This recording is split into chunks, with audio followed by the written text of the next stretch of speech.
Welcome to the Slop Farm. Enjoy the video. You start right now by confirming iOS 15 and a recent backup. This prevents data loss. Once done, plug the phone in if battery is low and open settings. Tap Face ID and passcode or Touch ID and passcode to set or verify your passcode. Make sure it's strong and unique.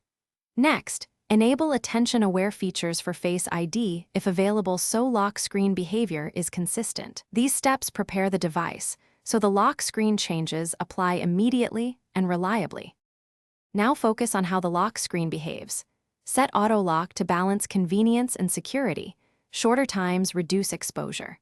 Once that's chosen, control notification preview so sensitive content doesn't appear. Choose always or when unlocked depending on risk.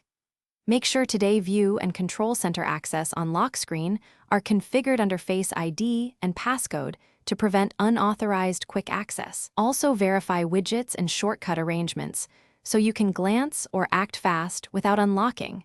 This improves both. Finish by testing the entire lock screen flow. Lock the phone, wake it, confirm notifications, and then authenticate with Face ID, Touch ID, or passcode. If settings behave oddly, reboot the device to ensure persistence. Then reopen Face ID and passcode to confirm options are set. Troubleshooting tip. If Face ID consistently fails, reset Face ID and rescan your face in even lighting. Make sure nothing blocks the camera. This single reset fixes most recognition issues and restores expected lock screen behavior. Thanks for watching.